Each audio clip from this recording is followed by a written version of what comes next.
How's everyone doing? If you're in chat, make sure you say hello and I'll be able to see you and we can get this thing going. I'm happy to be here. It's obviously like holiday time, so I've got a couple of weeks off work and apart from some personal stuff, just kind of chilling, eh? It's been good. Just managed to kind of get prepared for this today, so it's been pretty chill.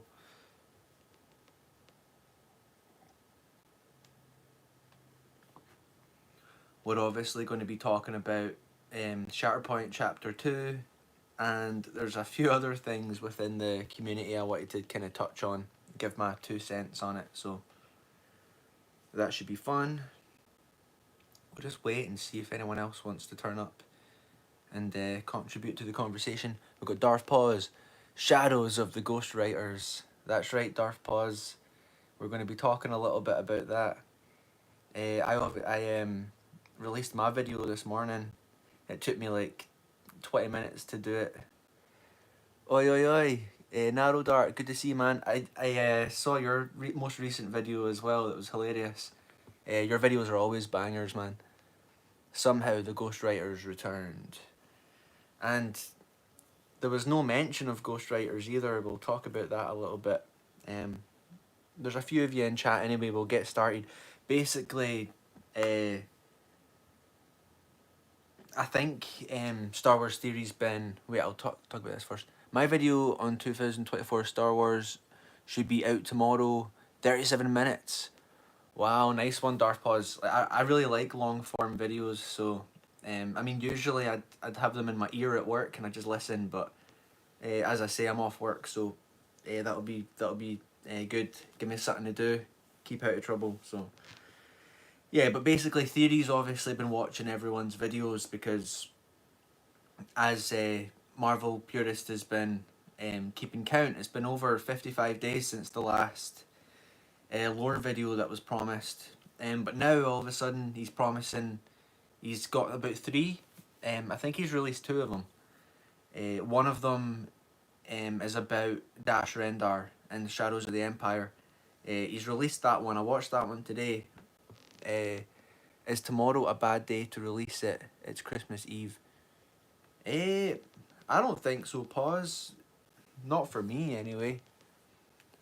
Knights of Undercover says, I uploaded a video about the new Superman teaser trailer reaction and breakdown video today. Oh, nice one, man. I need to check that out. Good stuff. So his video's about Dash Rendar, and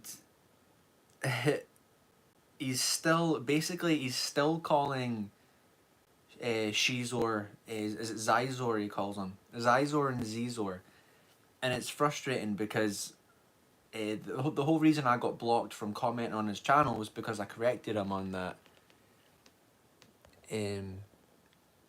Darth Paws says, I played Shadows of the Empire when I was 6, but I forgot the entire story. I'll make a lore video about it. That's pretty much what happened. Because, as I showed in my video, even the trailers for the game and the action figures, his name's Shizor. And it's all because Lucy Wilson, who worked for Lucas Licensing at the time, I'm pretty sure she was actually George Lucas's first employee at Lucasfilm. She was dating a Portuguese guy, so the XI is an SH sound. So that's how you pronounce it. It's not like in universe where people will pronounce Han Solo like Han or Han, you know what I mean? Or what is it Theory said? 8080 is ATAT. And that, like, a lot of people say it's ATAT, but what about the ST? Is it the ATST? What would you call that if you were doing it that way? Just stop punching down. Well, I'm just jealous, Pause. I'm just that jealous. I've got to try and drag him down, you know. It's got nothing to do with preserving lore and accurately trying to share with others. Matthew says, I had the N64 game, not the PC CD-ROM, which they say is better graphically. Yeah, I think that's true. I've seen clips from both. It's the same with is it the Phantom Menace game that they did? Obviously, I grew up playing the PlayStation 1 version, but the PC version looks a lot better. But I remember the graphics being amazing at the time, and they're literally like squares, you know what I mean? Theory gets nostalgic for 80s, but he was born in the 90s. Yep, that's how it is. But anyway, he also in the video calls himself a old school Legends fan. Now, apart from the fact that up until now he's been basically illegitimizing the EU to the degree that like all his fans will be hearing this. EU fans don't call it Legends generally, unless you know, Matt Wilkins will call it Legends, but he views it as like a badge of honor kind of thing. Old school Legends, yeah, and it's like if you were that big of a fan, you probably wouldn't be going around calling it that, you know. But like I say, it's a bit of give and take there. Sonic, Knights of Undercover is going to do a live stream about Sonic the Hedgehog 4 production. That would be cool. I actually saw the latest one with my wife and my brother. Calls it by its slave name. Yeah. We watched the new Sonic and I thought it was really really good actually. It's got because I grew up playing Shadow the Hedgehog. What did they say? Shadows of the Empire. Shadow the Hedgehog with my twin brother, and a lot of that movie has that kind of same atmosphere and vibe about it. It was really cool, honestly. It was just a really good film, and it has that same kind of messaging that's like when Star Wars is good. Like it has that sort of anti-revenge kind of theme. It was it was fantastic actually. Good stuff. Um, let's see. And he was also saying that they should adapt Shadows of the Empire. I think he's been saying that for a while. Um, but again, if you're an EU fan, you do not want Disney touching the good stuff. Do you see Maria die in Sonic 3? Oh, I'll not give you any spoilers, man. No spoilers here. I love Malgus, but I haven't played SWTOR or Red Deceived. Darth Pause, you're just a fake fan. Bring Dash Rendar into Ahsoka Season 2. Yeah, do it. Just do it. At this point, just do it. William, good to see you, bro. Happy to have you here, man. Always a pleasure. And then, so, what was it? Yeah, he wants them to start putting characters like Dash Rendar into Disney Star Wars. I mean, he did spend like over 30 hours playing Outlaws, which is like a complete retcon of Shadows of the Empire, and that time in between 5 and 6, you know. Filoni, if Filoni made Shadows of the Empire, it would not be the same story, that's for sure.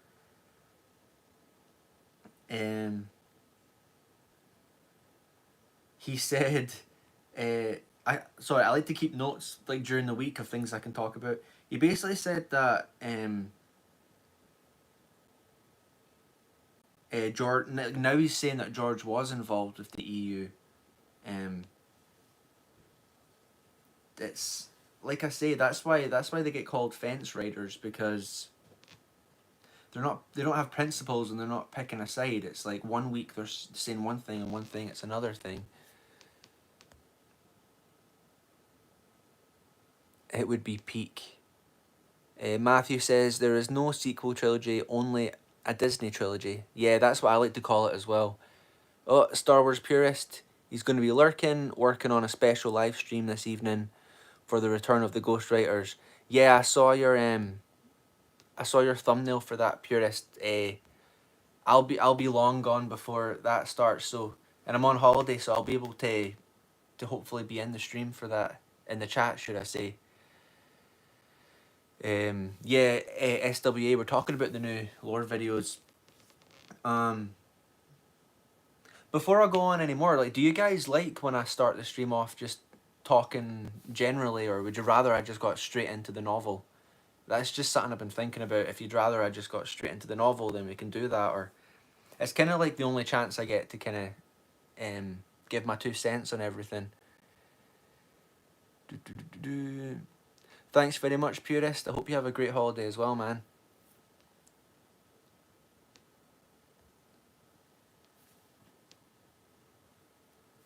Cheers, SWA.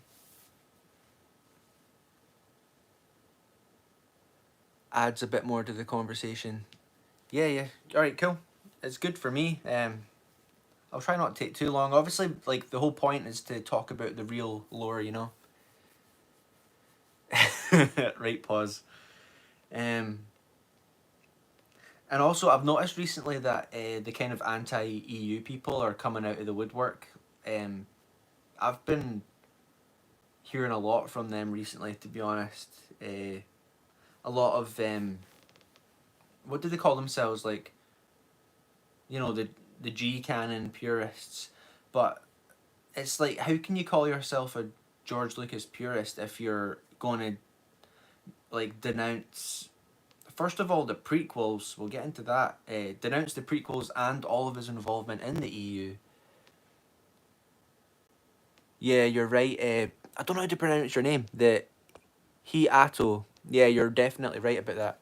Darth Pause says Coach knows EU authors, so he is right. Does he though? Does he actually know the authors? Because the authors are the ones that have been saying that it's been canon the whole time. They are actually Disney canon purists, but don't want to admit it. Yeah, Narrow Dark, and that's the thing. That's definitely true. And you know, I've made a handful of videos on my channel. Old shill talking points from 2014. Yeah, Paris, exactly. But yeah, I've made a handful of videos on my channel, and the point of them was to kind of combat those talking points, because I got kind of sick of like arguing with people, because they can't really be, they won't. First of all, they probably won't even look at what you share, like the evidence you share, or they'll twist it, and it's just bizarre to me. It's like they just don't want it to be true, because if it was canon, that means that they should be paying attention to it, and they don't like reading. So yeah, Narrow Dark's video was really good. And talking about it being hard reading, where is it? Last time we shared this one for Theory, a nice picture book to get started. I'd recommend this one for him. Loads of good pictures in there. Where is it? This one even teaches you how to build a lightsaber, so good stuff. And then for Echo Based Network, I thought he'd like the Clone Wars, this wee Clone Wars Adventures book. Loads of nice pictures in there, so there's a good introduction to the. Only after they've read Red Harvest, they should move on to that, because that stuff's too advanced, to be honest. But aye, it's weird. Like, they're just so determined to illegitimize the EU. And I'm just kind of done arguing about it at this point. But I don't think the debate will ever be over. Purist says they aren't fanatics; they're casuals, even if. Oh, what have I clicked? Even if you say you were only a movie fan, at this point intellectually you need to stop hoping for Disney to give you a squirt and embrace the EU. If you don't, you're a fake fan. Hashtag fake fan. And it's like I've been saying that all along. If you're only interested in the movies, that's fantastic, because they're the pillars. You know, that's all you really need. But if you want to learn more, you read the EU. So yeah, if you're out there saying that you're a George Lucas purist, but you're disregarding that stuff, you know, it's not a bad thing to say you're a casual fan. You just like the movies, that's great, but so do millions of other people. You know what I mean? And the EU is part of George Lucas's Star Wars and his legacy. And there's actually, it's in a few of my videos, George Lucas even said that those who are expanding his universe work for him, but it's too much for him to oversee. So he basically reserves the theatrical releases for himself. And when they talk about G canon, that just means like movie canon, and that's his world. The world of movies is what he works in. The world of novels, world of comics, world of games. That's what he means by different worlds. He doesn't mean this is mine and that's everything else. But I was talking to someone about that not that long ago, and they were determined. They were like, no, I know exactly what he means by different world, you know? Let's see. Gonna what SWA says, gonna watch Darth Anglis's Heir to the Empire Part 2 after this, even though I watched all the chapters that he animated. Yeah, I believe I had just started reading Heir to the Empire when he was making that, so I didn't want to spoil it for myself. But now, obviously, that I've read it all, I'd love to go back and see that. I really liked what I saw anyway. Let's see. But yeah, so G canon, like Clone Wars, Dave Filoni's Clone Wars, it was never in G canon, like never. It actually belonged in C canon with everything else, so it was part of the EU. The thing being, like stuff that was also included in G canon was things like the novelizations. You had the radio dramas, and that stuff contained expanded universe material. So, for instance, the Return of the Jedi drama had Mara Jade. Obviously, she was a dancer at Jabba's palace during that time. Pause says, canon is 1 to 6 in Clone Wars. Legends is a parallel universe. Pause, you're an absolute fake fan shill. And you're being exposed in the chat, so...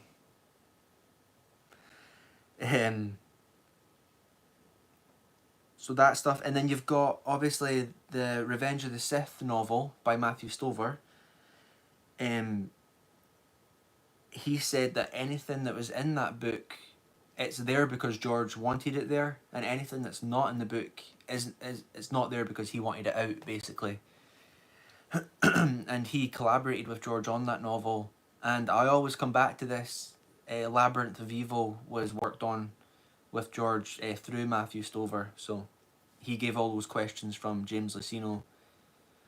Aye, that's really good stuff. And then so the Clone Wars was moved to something called T canon. That's television canon, right? So if you've got G canon here, which is the movies, you've got C canon, which is the novels and stuff like that. Like, T canon was like here. And I have no idea when that was done. Because people like to look at it and say that, oh, well, TCW is higher than the EU. But it's not like it wasn't in G canon, and neither, you know what else wasn't put into T canon? Stuff like the Ewok movies, or the Genndy Tartakovsky Clone Wars, the Droids cartoons, the Ewoks cartoons. None of that stuff was in there. So it's just TCW on its own. So I really need to do some more research on that, but what I have done, like, I can't find really much on it. I get the idea that Filoni just wanted it there. I don't remember an official announcement of T-Canon. Yeah, Purist, because the one that I've seen is from Leland Chi, you know, hired to keep continuity, the keeper of the holocron, right? And it was in an official magazine. And speaking of official magazines, Star Wars Theory. I've had this for years and years and years. Mid-90s. Well, I was born in the mid-90s. I had this a little bit later. These are official Star Wars magazines, right? And then look right on the back of here. What does that say? I'm reading it backwards. The only authorized continuations of the Star Wars saga. Recognize any of those books? Those are EU novels. Authorized continuations of the Star Wars saga. So there you go.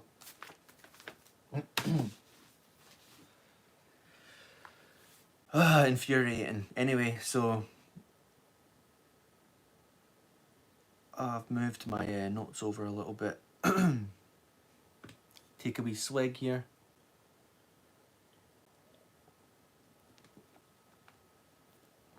Oh, Matthew's talking about Aura Singh.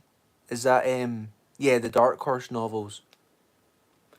And yeah, how are you all enjoying the Continuity Wars videos I put out? They've actually been doing pretty good. Like, people seem to be really interested in that topic, you know, like TCW versus EU kind of thing. And I don't know if, I think it was episode 3 that I did. It involved Aura Singh. There's so much in there. Pause says it's a 7 out of 10. Nice. That means it's almost as good as the original trilogy.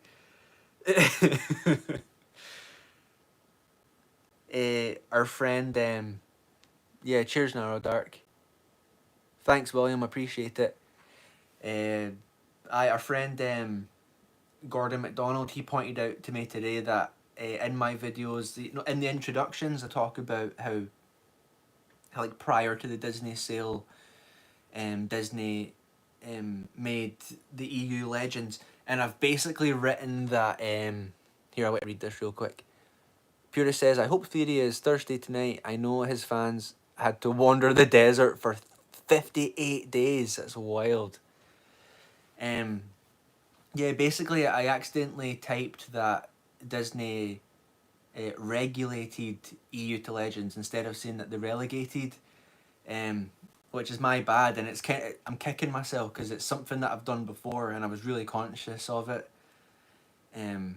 So for episode 5, I've got a really funny idea for kind of explaining that away. Let's just say there's a cowboy hat in the next room, and that'll help me. That'll help me explain it away, like Filoni's been doing with all this lore breaking, you know.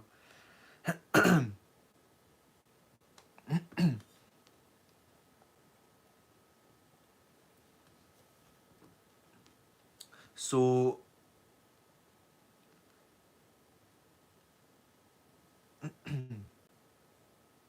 yeah, so TCW, they say, is higher than like the EU C canon, but it's still lower than movie canon, and the difference being that the expanded universe maintained a strict rule not to contradict the movies in order to maintain the integrity of that mythology, which is so important in Star Wars.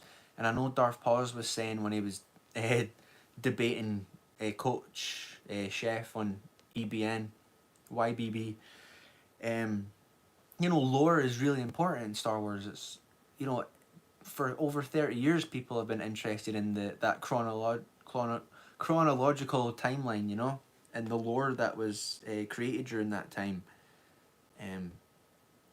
It's He's got absolute no regard for it. Filoni with TCW did whatever he wanted, and you will see with my new videos. You know, I show Georgie's limited involvement and how Filoni treated the work of everyone else. He treats it like, what is it he calls it? Like a well of ideas. And he claims, like, there's quotes out there where he says that George felt the same way, that the EU is just a well of ideas that you can take from.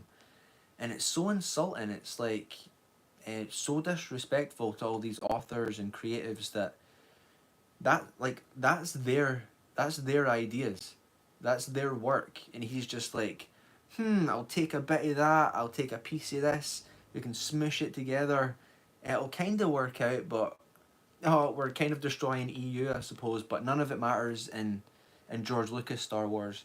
And if we do adapt it faithfully, oh well, now it exists in George Lucas's Star Wars universe.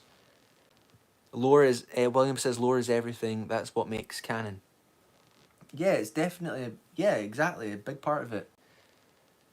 Let's see what Hiyato's saying.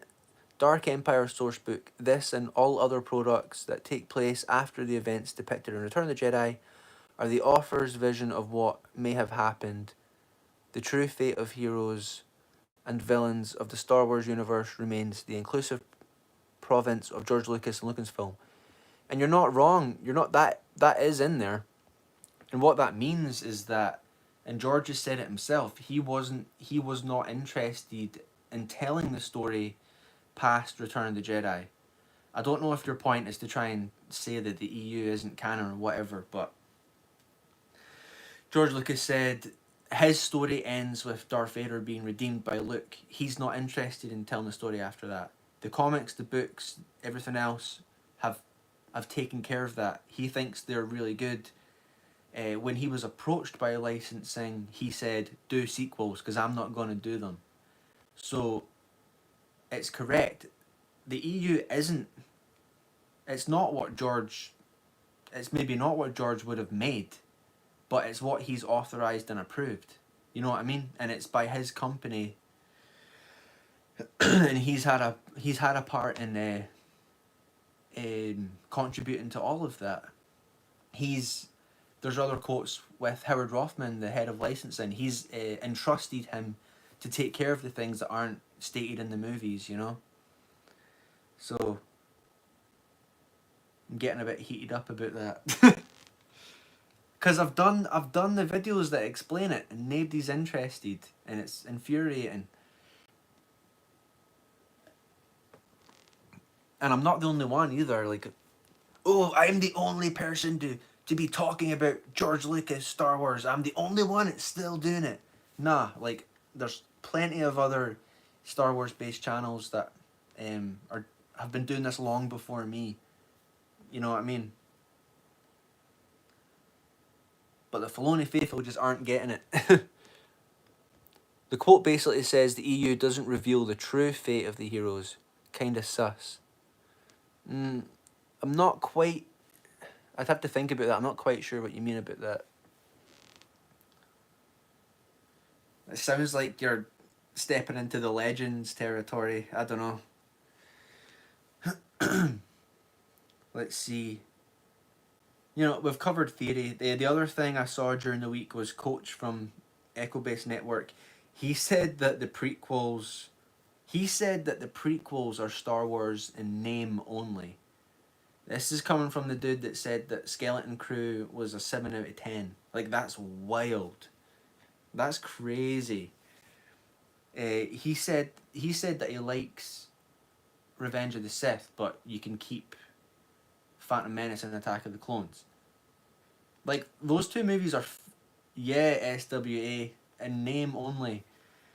The episode 1 and 2 are, like, they're so full of, like, world building, you know what I mean? Like, they're fantastic. And people are always talking about how, like, oh, Phantom Menace was full of politics, it was boring. And then they'll watch Andor and be like, this is amazing, politics was always in Star Wars. It's wild, man. Phantom Menace is amazing. I bet I could pick out, like, way more pros than cons with that movie. I might have to do that on the channel at some point. But not until we've covered the Ewok movies. They're priority.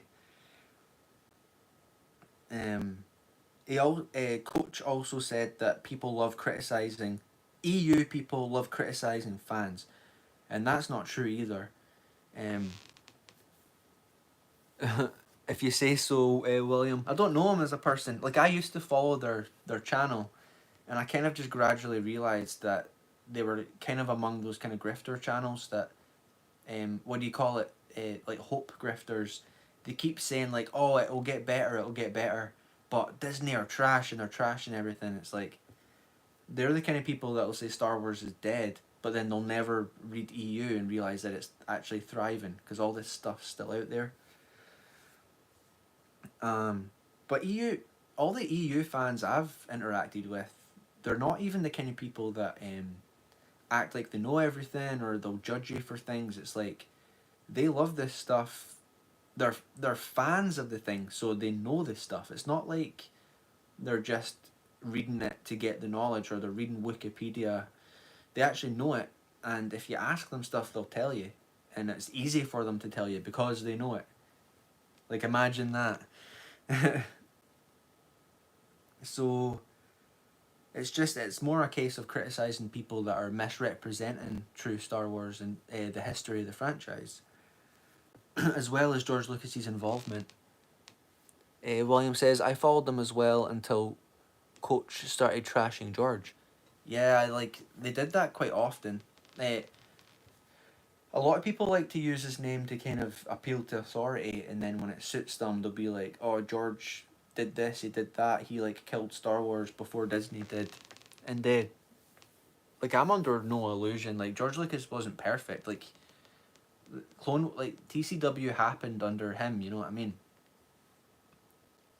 There's some sort of story there it's not the complete story, all you're getting is, like, Dave Filoni's interpretation. So,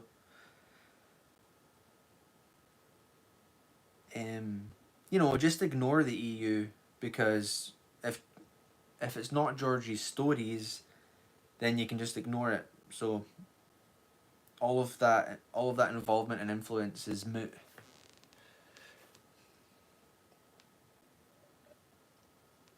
Discrediting it means you don't have to do your homework, basically.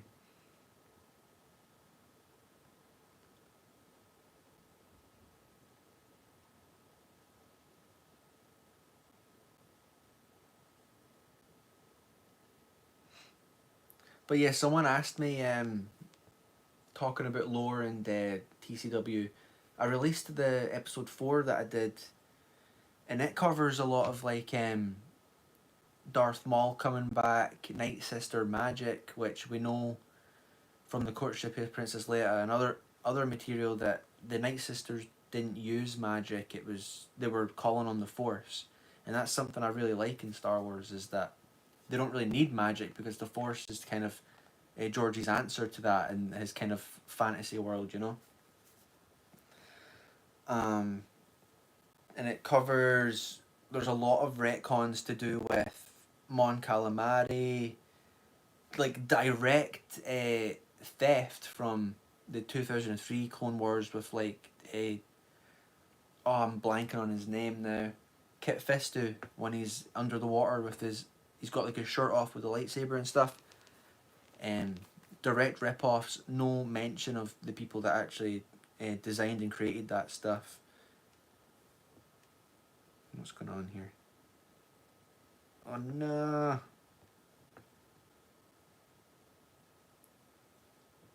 Back. There we go. But yeah, like, despite all that stuff, I really feel like a lot of the expanded universe based channels are getting quite a lot of momentum. I know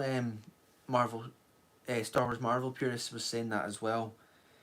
Getting quite a bit of momentum. Like, I know my channel's been doing okay in the last, like, week or so. Like, getting quite a few subscribers and, like, views on the videos and stuff like that. It's been really good. I think people are actually, like, getting really tired of the Disney stuff. And it's kind of time that people just stop giving it attention. Like, even reviewing it or just trash, like, it's obviously fun to, like, kind of harp on it a bit. And I know a lot of channels, like, even channels I like, they like to kind of compare, like, the Disney stuff to the previous stuff. And that's kind of what's the word, insightful in its own way, because you start to learn things that you didn't know through that. And sure, make fun of it from time to time, but the goal is really to do what we're doing tonight, preserving the original lore, and we'll be doing that when we get into Shatterpoint in a bit.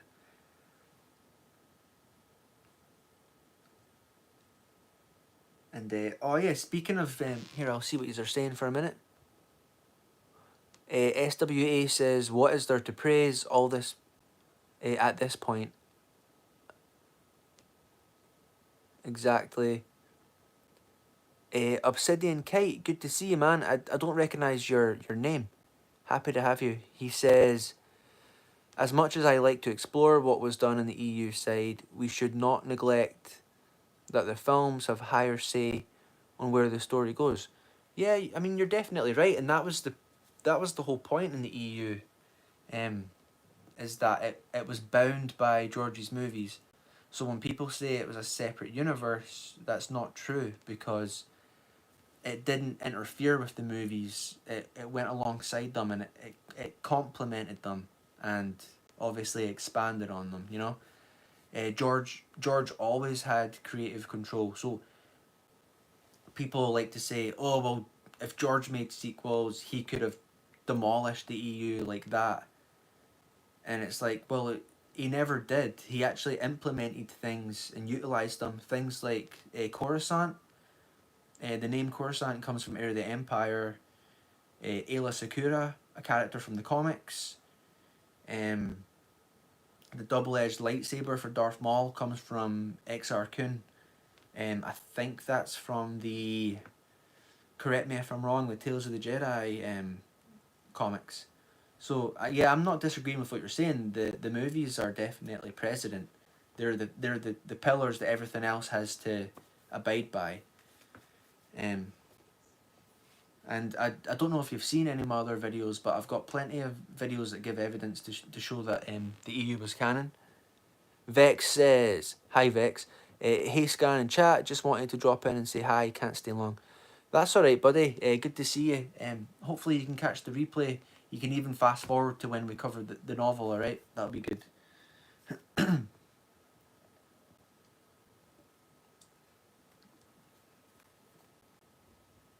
Let's see. But talking about Shatterpoint, Tim from the United Spacers Alliance, he brought out a good point. He was talking about, where is it? The Shatterpoint, right? Disney have a Shatterpoint board game. So when you go into Google and you type in Shatterpoint, that's what you're going to find. William says, yes, it was Tales of the Jedi, where Carbon Freeze began. What are you drinking, Scran? Oh, Little Porg, hello. I said last time, Little Porg's my wife. She's awesome. She's in here moderating for us. Star Wars Marvel purist, I am drinking Tennant's, right? This is a Scottish lager. Or, yeah, it's lager. Really cheap, crappy Scottish lager. It's good stuff. If you ever visit Scotland, you can come hang out and we'll have a pint of that at a pub somewhere.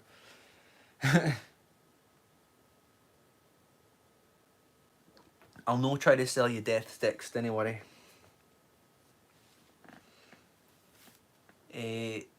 11 in chat. Good to see you, everyone. Make sure you're saying hello and liking the stream, alright? We're almost done with this segment and then we'll get into the novel. How long we've been going? 38 minutes? Nice. But yeah, I'm talking about how, like, when you type certain Star Wars references into Google, you will get, like, Disneyfied versions. So if you type in Shatterpoint, you're going to get this Disney board game. Oh, I could say that TCW itself is the loose canon. Yeah, I agree with that. Because it contradicts the movies and the EU. I think that's why it's sat between them, you know what I mean? When it should really be in something like secondary canon or even end canon along with Infinity, you know what I mean? Like in that, in my most recent Continuity Wars video, they straight up, Filoni straight up tries to take credit for Darth Maul's robot legs. And then it's actually Katie Lucas that calls him out and she's like, well, no, that came from the EU. Pura says, nice. I am an Amber Ale guy myself, ventured into Newcastle. You ventured into Newcastle? Especially during the World Cup with my best friend and his dad at English pubs. His dad was Scottish, R.I.P. His mum from Liverpool. Oh, Purist, that's... I rest in peace to your pal's dad, that's a shame. I've never been to Newcastle. I've been to Liverpool because I was saying last time I'm a big Beatles fan, so my wife and I went to Liverpool and we got to see a lot of like the history behind the Beatles and stuff like that. But that's cool that you've kind of got to experience kind of like British pub culture and stuff like that. That's awesome. If you're ever up in this neck of the woods, hit me up. You've got a friend here, all right. That's if I'm here for much longer. I'll talk about that later. I'm not dying or anything. Don't worry. Let's see. And then, so I'm talking about that. It's all been Disneyfied. If you also were to type in, it makes it difficult when I do my history of videos because I'm trying to search stuff. I'll type in like Darth Plagueis, right? You'll get like the acolyte includes Darth Plagueis, blah blah blah. This is like all his lore. It's all wrong or whatever. Um, when you want to look up, purist, I bet when you're doing research for your Tales of the Jedi readings, you'll get a lot of the Dave Filoni animated stuff pops up. Um, and like when I was doing research for my Kenobi video, it was all like the Obi-Wan Kenobi show from Disney. They're real. I don't know if it's like a planned thing. They're kind of drowning out like real Star Wars content, and it's getting really difficult to find that stuff. Um, and that's another. My channel is obviously to kind of talk about what I'm learning, but also to preserve these sources, and it's getting really hard to find them. I'll tell you that. Especially even New Jedi Order. They haven't even made a New Jedi Order movie, but they keep referring to the Rey movie as the New Jedi Order. Matthew says, at least Jendi had a desire to align with what was on screen and expand upon it. Filoni wanted to remake Star Wars in his own image. Exactly. Purist says, it's intentional. I have to look for Ventress, Ratataki lore. That's specifically why I started with Ventress. Quinlan Voss next up. Yes, if you've not caught up on the Continuity Wars videos, obviously, dude, there's a lot of Ventress retcons and Quinlan Voss as well. And they act like there was loads of different variations of him in the EU. When they're literally just talking about like his uniform, like his robes.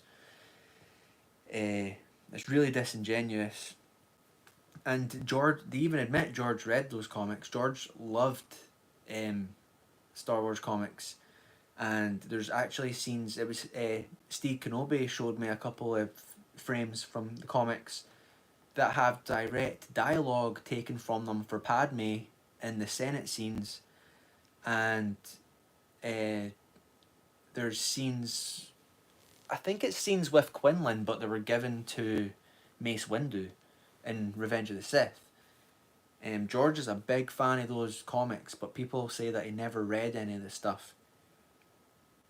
And I've found evidence that he did read like the early novels, or at least read the outlines and stuff like that, which he did for loads of the stuff. He was absolutely involved. There's no debating that. Matthew says Dark Disciple is trash. Is that that is a Disney book, isn't it? Which is funny because, pardon me, when they relegated, not regulated. They relegated everything to Legends. They said that now everything's going to be coherent and be one continuity, and then obviously like that fell flat on its face. It is. Cheers, Obsidian. Cheers for clarifying that for me. Let's see. So yeah, like my new Jedi Order video was a big video. That was hard to find everything I needed. Star Wars Marvel Purist says, there is a clip out there of Filoni saying he started waiting until post-production because he could sneak it in past George that way. I know it exists, can't find it.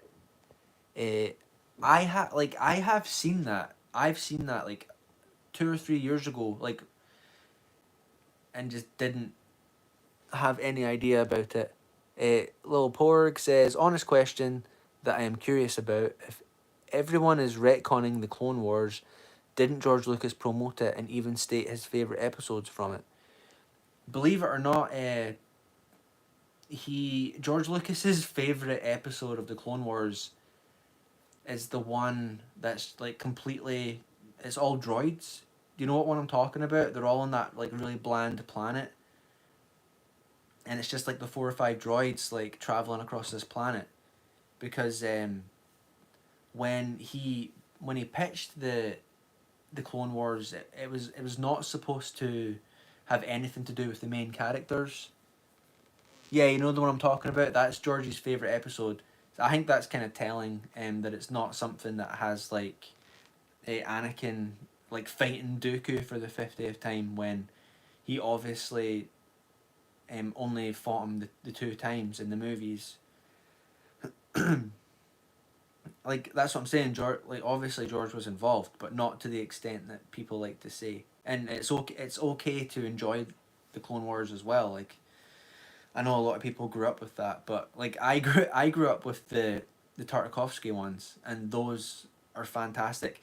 And I was actually excited for those to come on Cartoon Network. I was waiting for them, and they were only like 10 minutes long each or something like that. True, but he didn't have an NDA at that point. Why didn't he come out saying that he disagreed with Filoni? Because he wasn't. He stepped away. He wasn't actually there. If you watch my new videos, there's audio of even Filoni saying that George, he was hands on early on, and then he stepped away, and it seems to be around the time of season 2, and that's when a lot of the big contradictions started to happen. I have blurred memories of Clone Wars and TCW, because I've talked about it before. Like the Tartakovsky ones, like I have very fond memories of, and I've actually revisited those.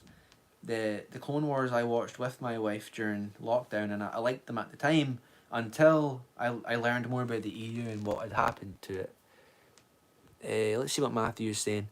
I hate Clone Wars. The only episode I like is from Rinsler with Jar Jar in the Temple of Doom, and they think he is a Jedi because because it's slapstick and not overwriting canon. Yeah, like even the stuff with a lot of the stuff with the clones is cool, as long as they're not rewriting stuff. It's whatever. We don't have to spend too much more time talking about the Clone Wars.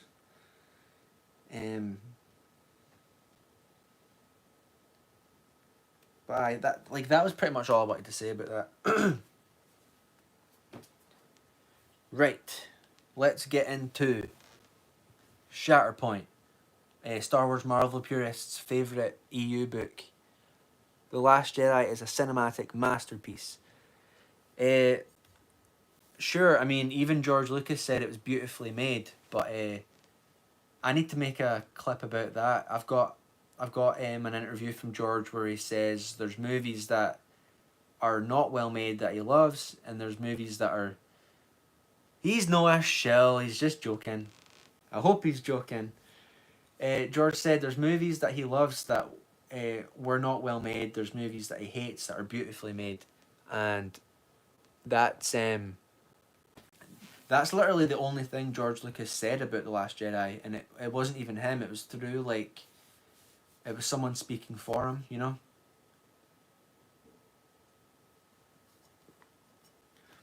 We'll just take a wee minute here, because once I start, I'll be reading for a little while, so... It's only 10 pages front and back, so it'll be similar to last time. I'll try and get through it. Any Simpsons fans out there? You recognise that? Let's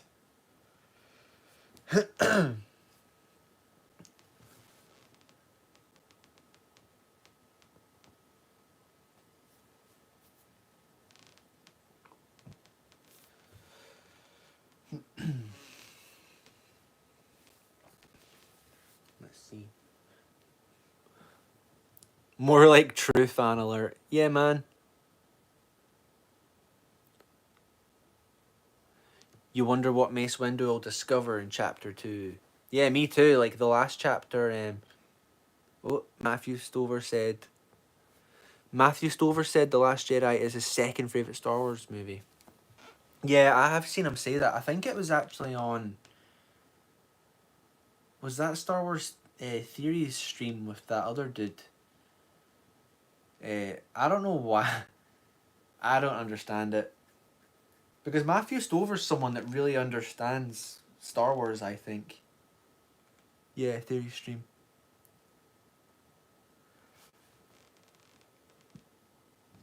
Yeah, uh, more research required, maybe.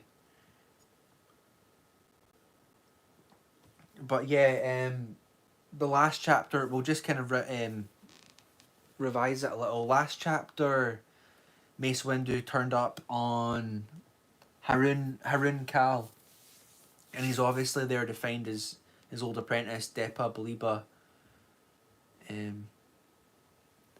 No one forgot, Lil Porg. No one forgot, I'm sure. So he's arrived on the planet. He's looking for his old Padawan, Deba Beliba. And when he turns up, he's kind of like undercover, and he's being harassed by these guys. It turns out they're like the police force, and there's some really cool scenes. I love the dialogue, and he kind of intimidates them, and he beats them up basically. And then he's undercover, so he finds this person that he's meant to meet with, and she's going to take him. I think it's some kind of like team he's supposed to meet up with. But kind of a battle breaks out in the city, and it takes a turn. She gets blasted. Her like arm gets blown off. And Mace Windu's like, oh, she needs help. She needs medical attention. Help her. And then the guy's like, oh, well, you're not a doctor, and he shoots him. And that's where the chapter ended. So, so far, I know I'm loving the book. I don't know how you're all feeling. I know last time you were all saying, a lot of you were saying that it's better than you remembered, or you're liking it more than you did before, which is awesome. I don't know if that's due to like Disney stuff being so bad or what, but like my first read through it, it's really good so far. So, I know you're liking it. I know Star Wars Marvel Purist is going live in a couple hours, so I'll read the book. And oh, Ryan Johnson loves the Mortis arc. Are you kidding me on? Not surprised. Like the guy hates the Force. The Mortis arc, even Dave Filoni said it's like you can't put down Mace Windu. Even Filoni said the Mortis arc is like metaphorical. So when someone comes out and tells you that like grey Jedi are a thing because Anakin is the balance of light and dark, that's not what it is. The Father is kind of like, I see it as like your conscience. I'm sounding like Filoni right now. What I think, the Father's kind of like your conscience and morality, like keeping the dark and light apart. You know, you don't want to be selfish and you don't want to be selfish and what's the word? I was thinking about this the other night. It's the whole concept of the morality of Star Wars and the hero's journey is that you don't want to seek revenge. You don't want to be selfish. You want to be a good person, and it's not like being a grey Jedi to these people means you can harness both. But the whole concept of the Force is that the light side is the balance. The light side is the balance. Dark side causes imbalance. It's not like you've got light and dark and then the balance in the middle. It's not how it works. But anyway, dudes and ladies, we shall begin. Chapter 2, Capital Crimes.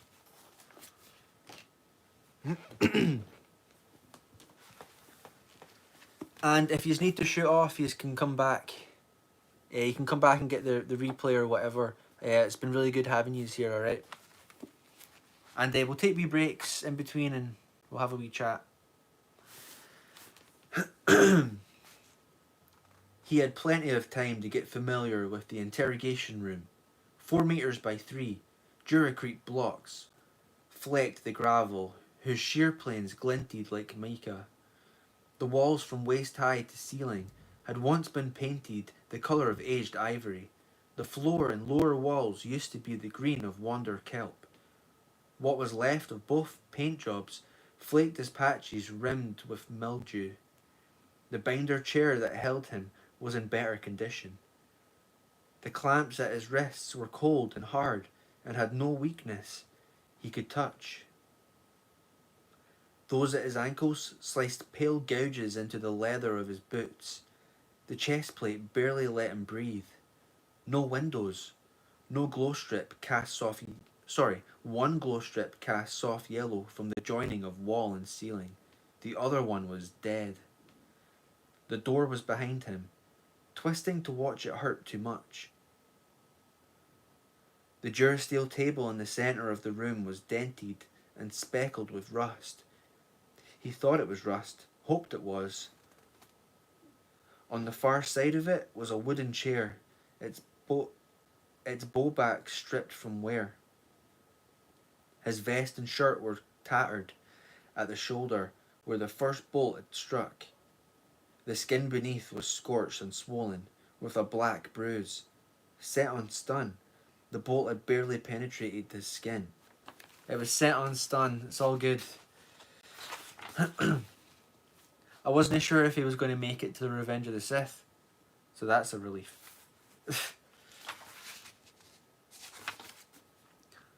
But the concussive force of the steam burst still hit like a club. It had picked him up and spun him. The pounding in his skull implied that at least one shot had caught the side of his head. He didn't remember. He didn't remember anything between that first shot and waking up in his binder chair. He waited. He waited a long time. He was thirsty. Uneasy pressure in his bladder somehow made his head hurt worse. Studying the room and assessing the injuries could occupy only so much of his time. Much of the rest of it he spent replaying Flora's death. He knew she was dead. She had to be. She couldn't have lived more than a minute or two after the militia stunned him. Without his force hold to pinch off that brachial artery, she would have bled out in seconds. She would have lain on that filthy sidewalk staring up at the city-dimmed stars while the last of her consciousness darkened, faded, and finally winked out. Again and again he heard that wet splattering thwap. Again and again he carried her back under cover and stopped her bleeding and tried to speak with her and was shot by men he'd thought were coming to help.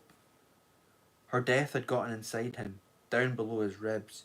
It ate at him, a tiny pool of infection that grew through the hours in that room until it became a throbbing abscess. Pain and nausea and sweats, chills, a fever of the mind. Not because he was responsible for her death. It ate at him because it wasn't. He'd had no idea she was about to walk into a blaster bolt. The Force never offered the faintest hint of a clue. No trace of a bad feeling, or rather, no hint that all the bad feelings he had were about to add up to something much, much worse. Nothing at all. That's what sickened him. What happens to a Jedi when he can no longer trust the Force? Was this what broke Deepa? He shook that thought out of his skull. He drove his attention into his visual field, focusing on cataloguing the smallest detail of his prison. Until he could see for himself, he told himself solidly, I owed her the presumption of innocence. Such doubts were unworthy of her, and of him, but they kept creeping back, no matter how hard he stared at the mildew-eaten paint of the wall. I know you think I've gone mad. I haven't. What happened to me is worse. I've gone sane. He knew her. He knew her. To the marrow of her bones. Her most secret heart. He cherished dreams and faintness. Sorry. Her cherished dreams and faintest, foggiest hopes. She could not be involved in massacres of civilians, of children. Nothing is more dangerous than a Jedi who's finally sane. She couldn't. But as seconds swelled to hours, the certainty in his head went hollow, then desperate, like he was trying to talk himself into something he knew was wrong. He felt the door behind him open. A damp breeze licked the back of his neck. Footsteps entered and clicked to one side, and he twisted to look.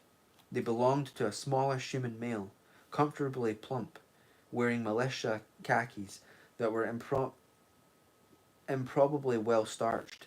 Considering the heat and the damp, the man carried a snap-rim case covered in tanned animal hide. He brushed a wave of end-dampened hair and colour of aluminum. We call it aluminum, it's not aluminium, just so you know. the colour of aluminum away from dark eyes, and offered Mace a pleasant smile. No, please. He waved a hand toward the door. Feel free to have a look. Twisting farther, Mace could see down the corridor behind his binder chair. At the far end stood a pair of steady-looking militiamen with blaster rifles aimed at his face. Mace frowned, an unusual position for guards. Is this clear enough? The man moved around Mace to the table, never crossing their line of fire, and opening his animal hide bag.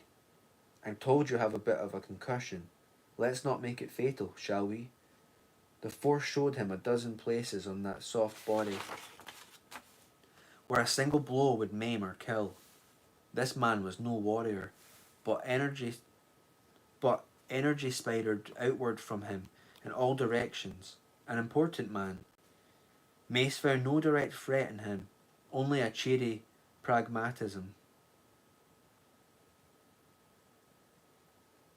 Not talkative? Don't blame you. Well, my name's Geptun. I'm chief of security for the capital district. My friends call me Lors. You can call me Colonel Geptun.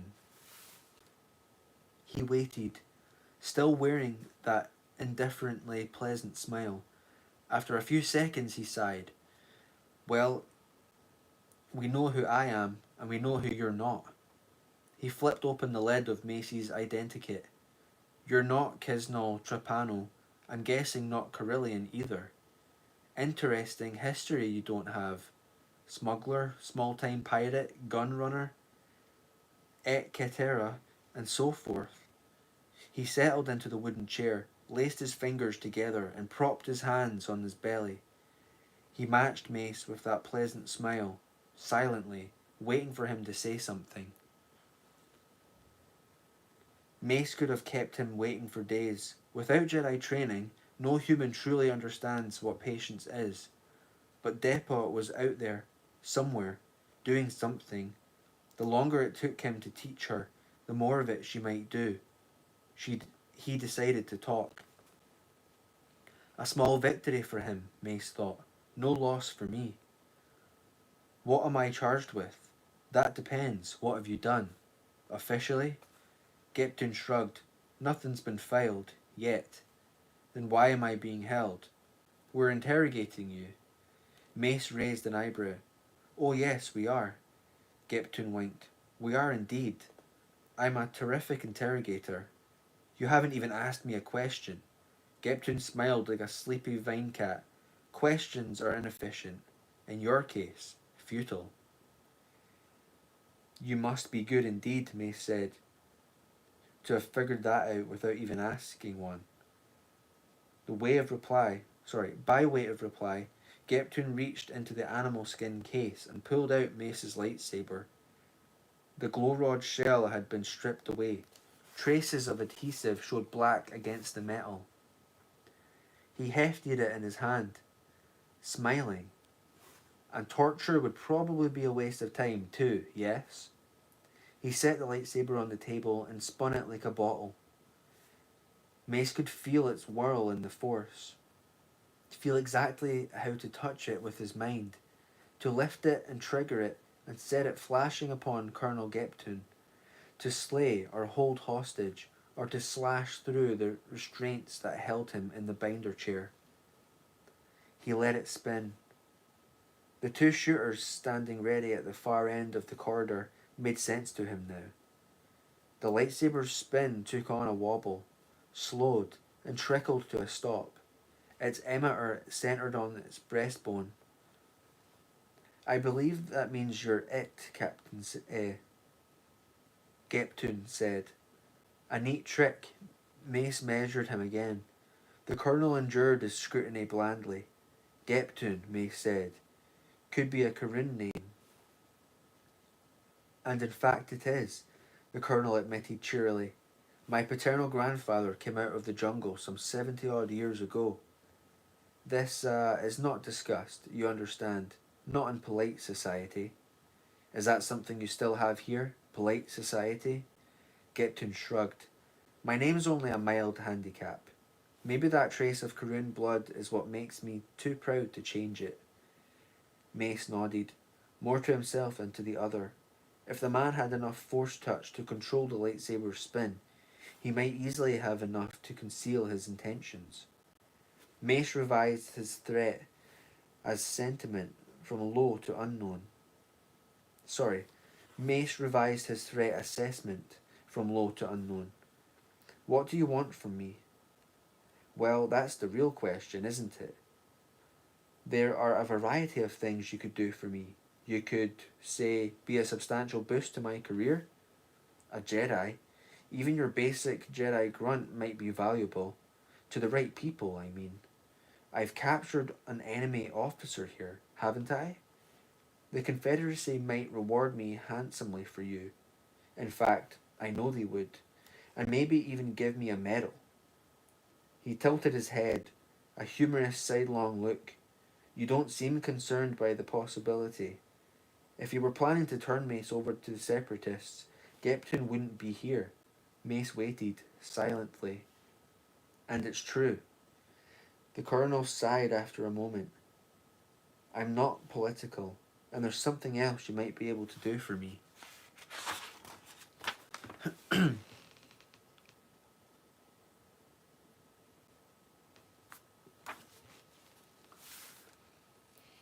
Mace kept waiting. Well, I see it like this. Here I have a Jedi, probably an important Jedi. Since we caught him next to the corpse of a planetary chief of Republic intelligence. He winked at Mace again. Oh yes, Flora, we'll call her by her nickname. Flora and I were old friends. Friends too long to let political differences come between us, eh? I'm sure she'd be gratified by your obvious grief. Geptun took this without a blink. It didn't even dent his smile.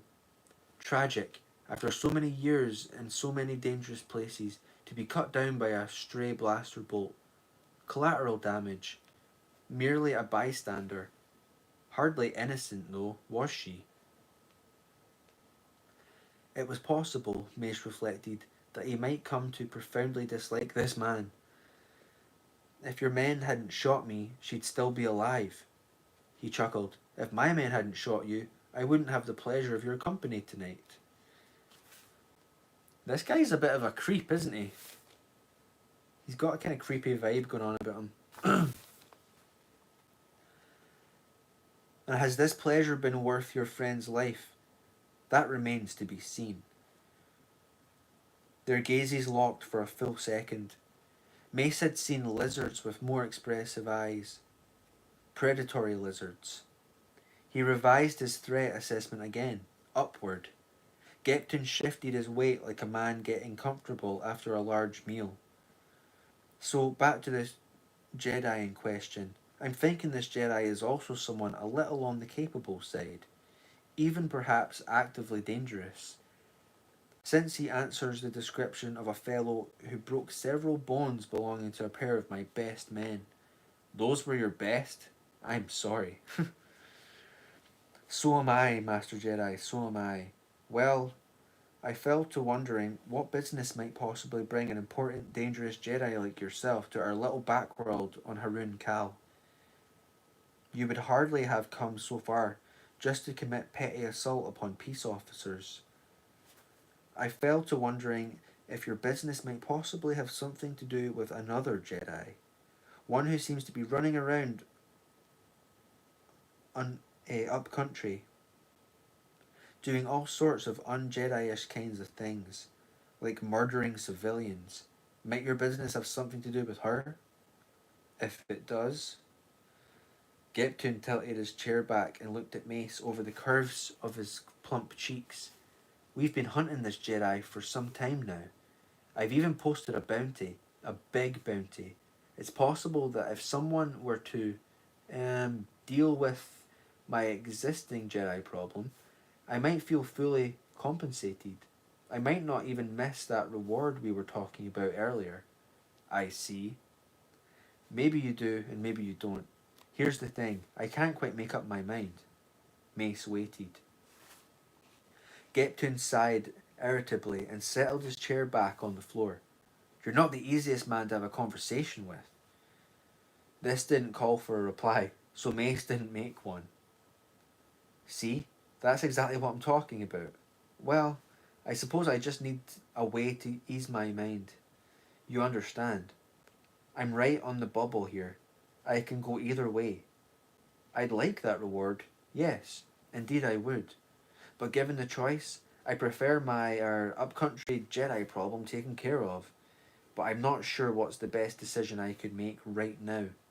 For my future, I'm wavering. You see? Teetering. I need a little reassurance, if you know what I mean. Now Mace finally understood what they were talking about. How much reassurance do you need? Geptun's eyes glinted the same flat sheen as the sheer planes of the gravel in the walls. 10,000. I'll give you 4. Geptun scowled at him. Mace stared back. His face might have been carved with stone. I can keep you here a very long time, Mace said.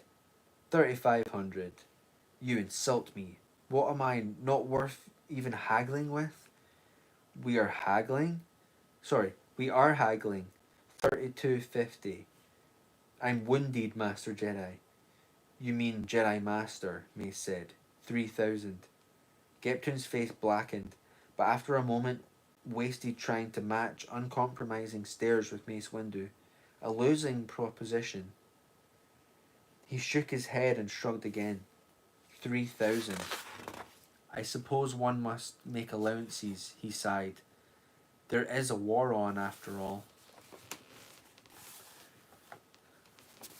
Right, we're going to refill the beer. Give me 2 seconds. How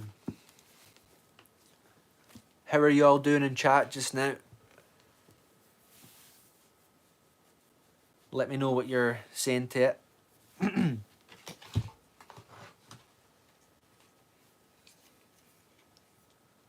Oh, glad you're liking it, Lil Porg. This chapter so far doesn't have as many like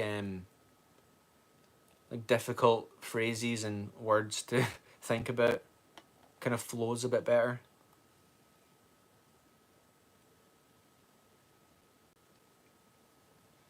Oh, for the Star Wars Marvel purists, we're on the Budweiser now.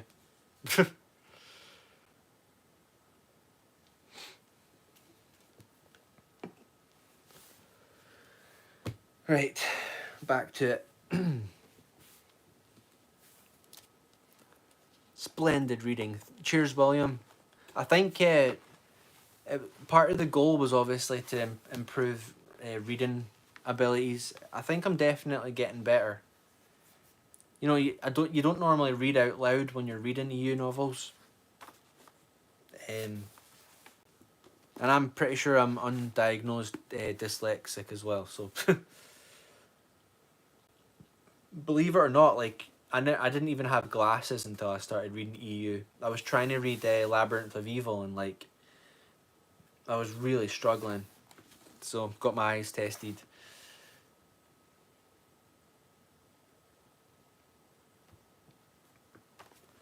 Right, here we go.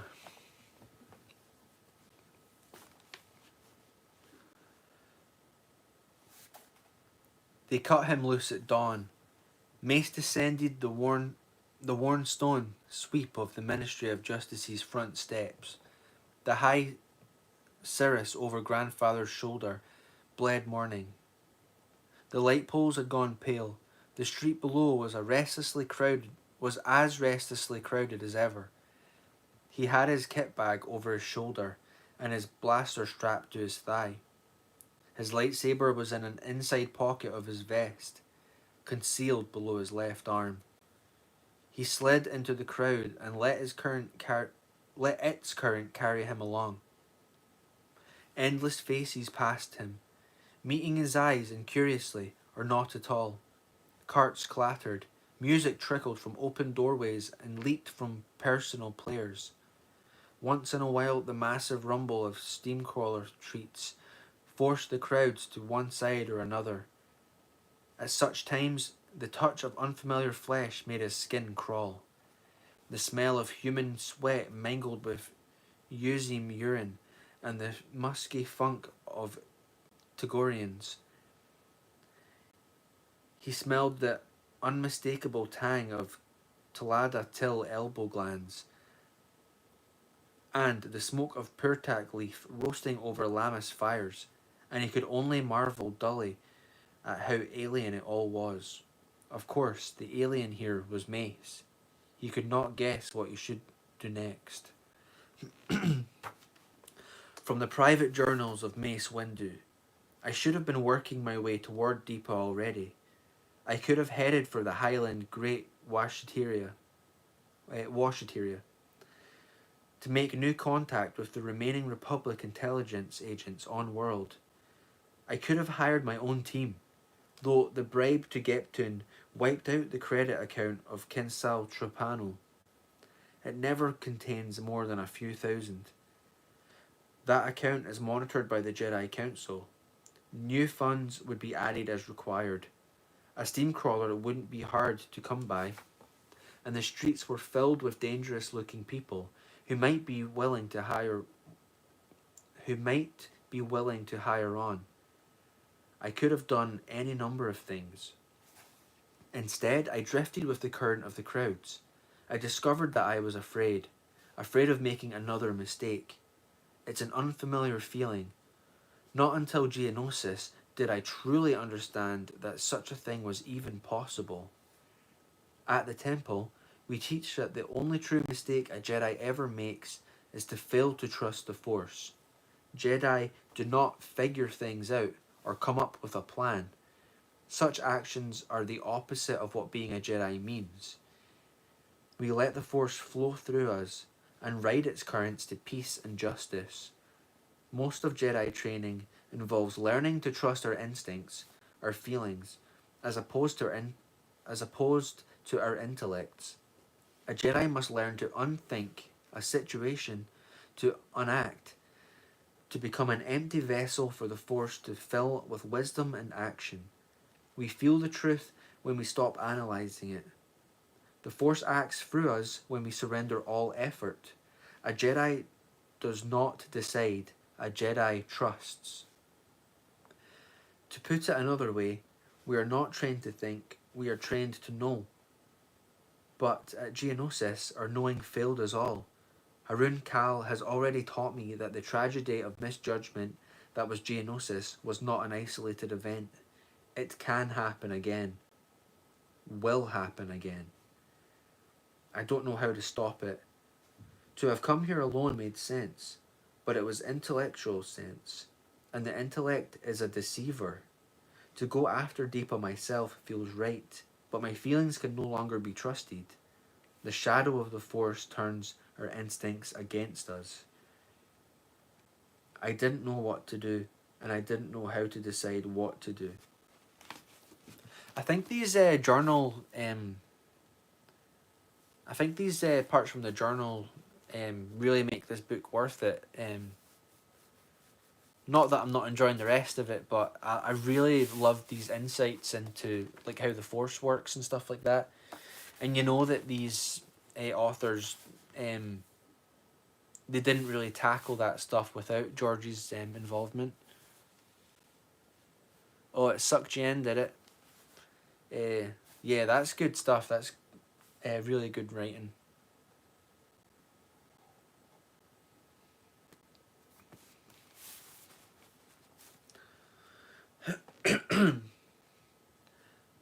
There were instincts, though, that had little to do with Jedi training.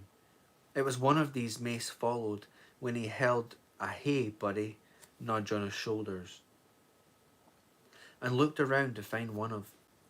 Sorry, and he looked around to find one there. The nudge had come through the Force. He scanned a sea of faces and heads and steamcrawler smoke. Limp cafe banners dripped in the moist air. A cart with a ragged, mange-patched grasser in the traces. The driver flourished an electropod. 2 creds. Anywheres in town. 2 creds? Sorry, 2 creds. Nearby, a Yuuzhan with alcohol-bleared eyes snarled. He was harnessed to one of the 2-wheeled taxi carts. He turned in the traces and snatched a human out of the seat, holding him overhead in one enormous hand, while the other displayed wickedly hooked claws. His snarl translated, "No money? No problem, I'm hungry." Another nudge. Mace got a glimpse of him this time. The crowd made one of those smoke-random rifts that let him see 100 meters along the street. A slender Koorin, half Mace's age or less, darker skin, wearing the brown close-woven tunic and pants of a jungle Goshen. Mace caught a quick flash of white teeth and a hint of startling blue eyes, and then the young Koorin turned and moved away up the street. Those startling eyes. Had Mace seen him before? On the street the night before, maybe. Around the time of the riot. Mace went after him. He needed a direction, though this one looked promising. The young Koorin clearly wanted him to follow. Each time the crowds would close between them and Mace would lose him, another Force nudge would draw his eyes. The crowds had their own pace. The faster Mace tried to move, the more resistance he met. Sorry, folks. The more resistance he met. Elbows and shoulders and hips and even 1 or 2 old-fashioned straight arms to his chest, accompanied by unfriendly assessments of his walking manners and offers to fill that particular gap in his education. To these, he responded with a simple, "You don't want to fight me." He never bothered to emphasize this with the Force. The look in his eye was enough.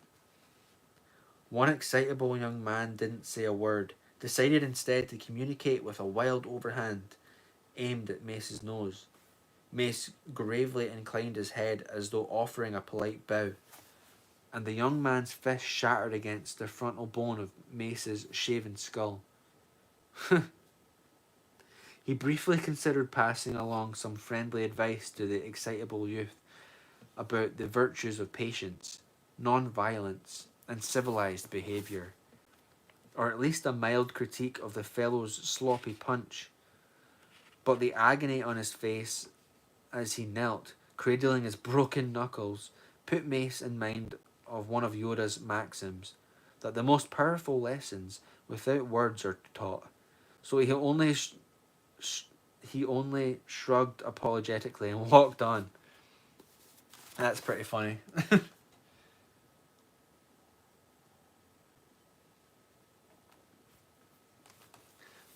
Like, before reading this, I would have thought Mace was more kind of like to the book kind of thing. But it seems like he likes to take, liabilities. Is that even the word I'm looking for? Whatever.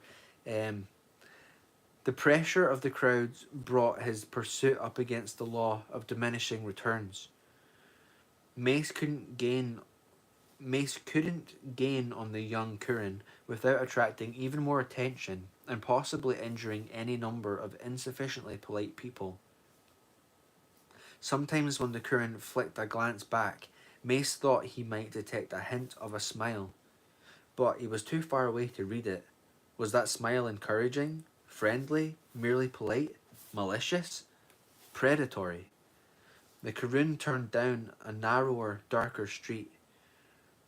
Hey, Narrow Dark, are you still in the chat? A narrower, darker street, still shadowed with the lees of night.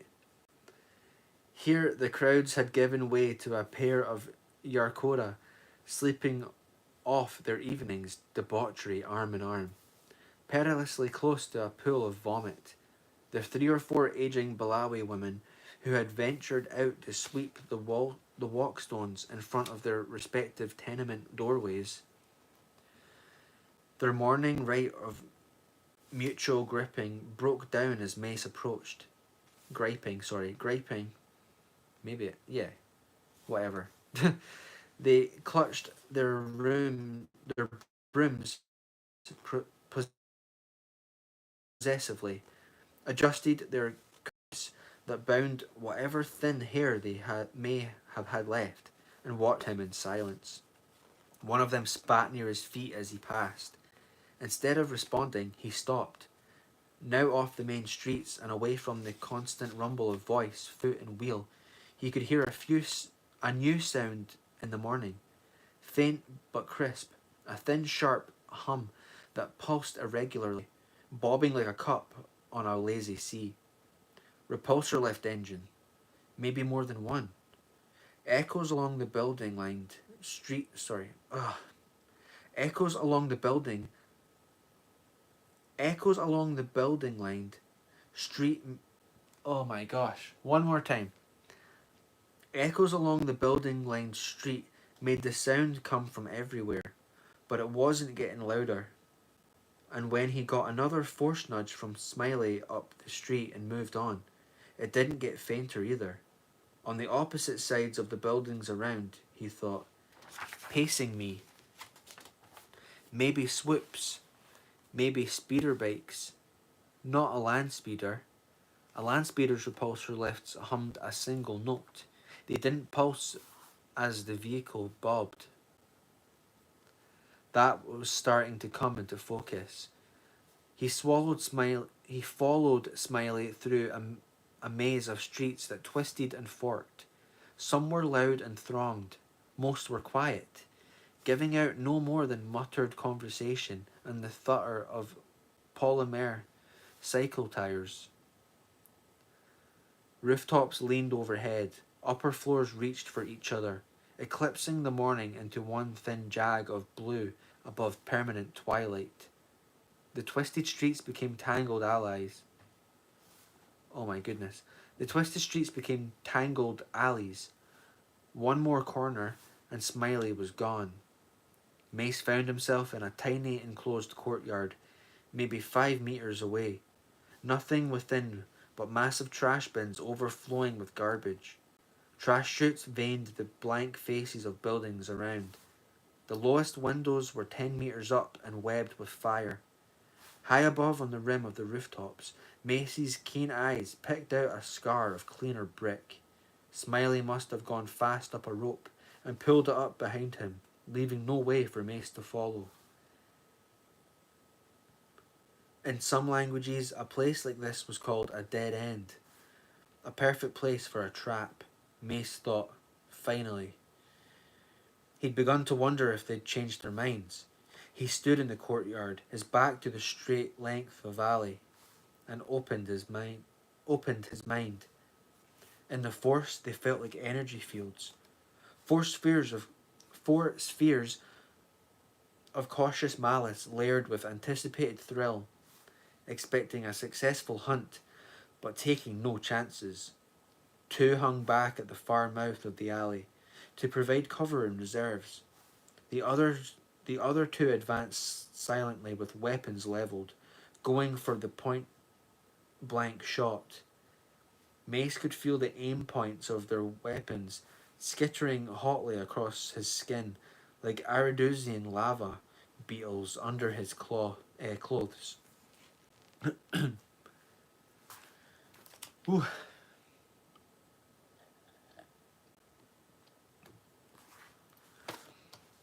The repulsor lift hummed, sharpened, and took on a direction above two either side. Speeder bikes, he guessed. His force perception expanded to take them in as well. He felt the heightened threat of powerful weapons overhead, and swoops were rarely armed, one rider each. Out of sight over the rims of the buildings, they circled into position to provide crossing fire. This was about to get interesting. Mace felt only a warm anticipation, after a day of uncertainty and pretense, of holding on to his cover and offering bribes and letting thugs walk free. He was looking forward to doing a little straightforward, uncomplicated butt whipping.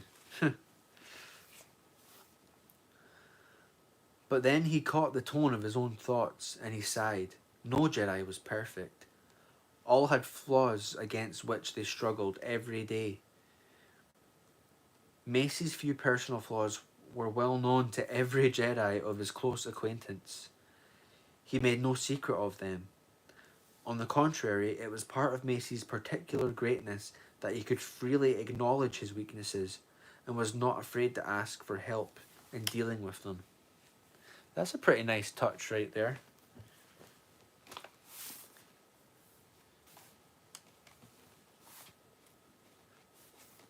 Let's see. With applicable flaw, here, he liked to fight.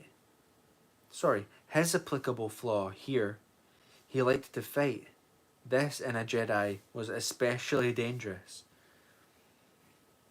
It reminds me of Anakin Solo from the New Jedi Order. Like, you've obviously got his brother Jason, who is more, his philosophy is more like training your mind and kind of with the Force, and then Anakin's more like training physically, and like, is it Kip Duran who has Kip Duran has his squad, and they're out there kind of like looking for trouble and fighting and stuff like that.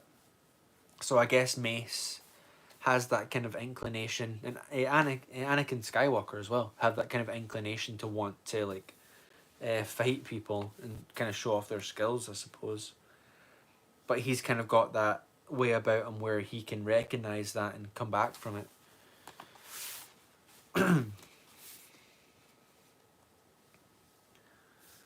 It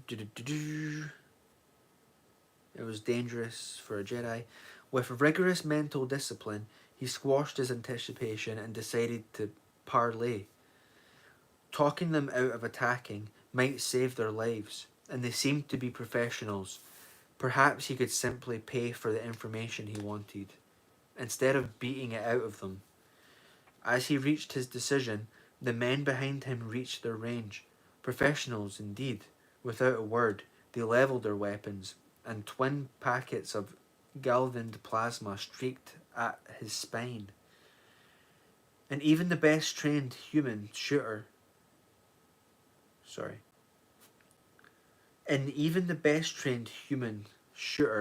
there is at least a quarter-second delay between the decision to fire and the squeeze on the trigger. Deep in the Force, Mace could feel their decision even before it was made, an echo from the future. Before their fingers could so much as twitch, he was moving. By the time the blaster bolts were a quarter of the way there, Mace had whirled, the speed of his spin opening his vest. By the time the bolts were halfway there, the Force had snapped his lightsaber into his palm. At 3/4, his blade extended, and then the blaster bolts reached him. And when the blaster bolts reached him, they met not flesh and bone, but a meter-long continuous cascade of vivid purple energy. Mace reflexively slapped the bolts back at the shooters, but instead of rebounding from his blade, the bolts splattered through it and grazed his ribs and burst against a trash bin behind him, so that it boomed and bucked and shivered like a cracked bell. Mace thought, I might be in trouble after all. Before the thought could fully form in his mind, the two shooters, a distant calculating part of Mace's brain filled that they were both human, had flipped their weapons to auto burst. A blinding spray of bolts filled the alleyway. Mace threw himself sideways, flipping in the air. A bolt clipped his shin, hammering his leg backwards, turning his flip into a tumble, but he still managed to land in a crouch behind the cover of the alleyway's inner corner. He glanced at his leg. The bolt hadn't penetrated his boot leather. Stun setting, he thought. Professionals who want me alive. While he was trying to feel his way toward what they might try next, he noticed that his blade cast a peculiarly pale light, much too pale. Even as he crouched there, staring drop-jawed into the paling shaft, it faded, flickered, and winked out. He thought, and this trouble I'm in just might be serious. The lightsaber was out of charge. That's not possible, he snarled. It's not. With a lurch in his gut, he got it. Geptune. Mace had underestimated him. Corrupt and greedy, yes. Stupid, obviously not. Jedi. A man's voice from the alley. One of the shooters. Let's do this the easy way, huh? Nobody has to get hurt. I'm just like, did anyone else know that lightsabers had to get charged? I think I remember hearing that on someone's stream a while ago. That's pretty wild. Like, I'm just like imagining like lightsabers like on a charging cord or whatever. That might be like a noob thing to say, but does anyone know how that works? Blame Jar Jar, Darth Nivius says. Darth Nivius, is that? I know who you are. I know you. I'm pretty sure I have heard that before. I need to maybe look into that a bit. I think, was it? It might even be in Shadows of the Empire. I think Luke might mention that. A man's voice from the alley, one of the shooters. Jedi, let's do this the easy way, huh? Nobody has to get hurt. If only that were true, Mace thought. We got all kind of stuff out here, Jedi, not just blasters. We got glop. We got natinite. We got stun nets. But they hadn't used any yet. Mercenaries, Mace decided. Maybe bounty hunters, not militia. Glop grenades and sleep gas were expensive. A blaster bolt cost almost nothing, so they were saving a few credits. They were also giving him time to think, and he was about to make them regret it. You want to know what else we got? Mace could hear his smirk. Look up, Jedi. Over the roof rims above, the pair of speeder bikes bopped upward, visored pilots skylining themselves against the blue. Their forward steering vanes scattered mirrors flashed off the sunrise across the courtyard floor. The underslung blaster cannons bracketed, Mace with plasma scorched muzzles. He was completely exposed to their crossfire, but they weren't firing. Mace nodded to himself. They wanted him alive. A hit from one of those cannons and they'd have to pick up his body with shovels and a mop. But that didn't mean cannons were useless. A blast from the lead bike shattered a chest-sized hunk of the baked clay wall 2 meters above him. Chunks and slivers pounded him and slashed him and battered him to the ground. Heat trickled down his skin, and he smelled blood. He was cut. The rest was too fresh to know how bad it might be. He scrambled through the rubble, and dived behind the trash bin. No help there. The speeder pilot blasted the bin's far side and it slammed Mace hard enough to knock his wind out. Shot, concussed, cut, battered, bladeless. Haroon Kal was pounding him to pieces, and he hadn't been on world even a standard day.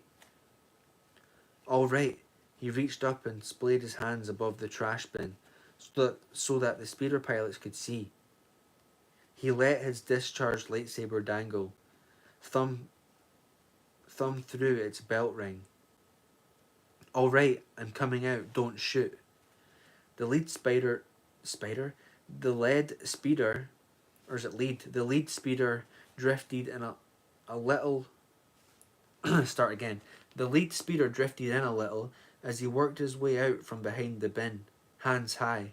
The other speeder hung back for high cover. Mace picked his way to the alley mouth, took a deep breath,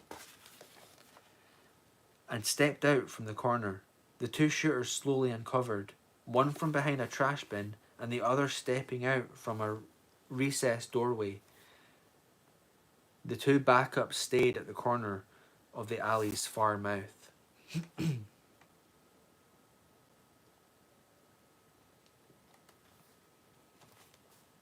You're pretty good, Mace said. Above the best. Sorry, among the best I've ever seen. Hey, thanks, one answered. From his voice, this was the one who'd spoken earlier. The leader, then, most likely. His smile was less friendly than his tone. He and his partner both carried fold-stock blasters in the crooks of their arms. The men at the end of the alley had over-under blaster rifles combined with something large bore. Grenade launchers or wide galvaned riot blasters. Coming from a Jedi like you, I imagine that's high praise. You certainly do come prepared. Yup, let's have that blaster, eh? Nice and easy. Slowly, very slowly. Mace switched his lightsaber to his left hand, inched his right down toward the Power 5's butt. I wish I could tell you how many times teams like yours have come after me. Not just in alleys, on the street, caves, cliffs, freighter holds, dry washes, you name it. And now you're caught. Put the blaster on the ground and kick it toward my friends here. Pirates, bounty hunters, tribals, hill packs.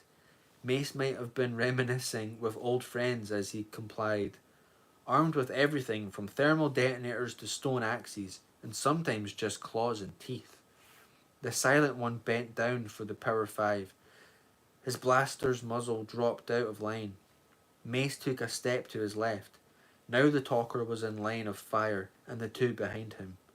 Mace reached into the Force, and the alleyway crystallized around him, a web of shear planes and stress lines and vectors of motion.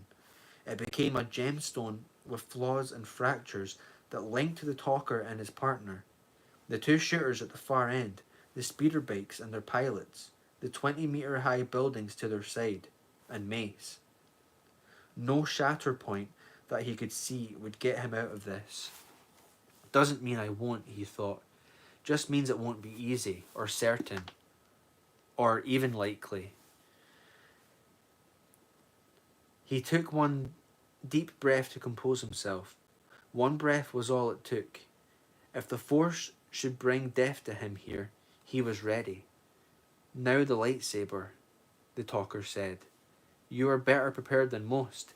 Mace balanced the lightsaber on his palm. But like all these others, you've forgotten the only piece of equipment that would actually do you any good. Yeah, what's that? Mace's voice went cold and his eyes went colder. An ambulance. The leader's smile tried to turn into a chuckle, but instead it faded away. Mace's level stare was a humor-free zone. The leader hefted his blaster. The lightsaber, now. Sure, Mace tossed it toward him. Take it. The lightsaber tumbled through a long arc.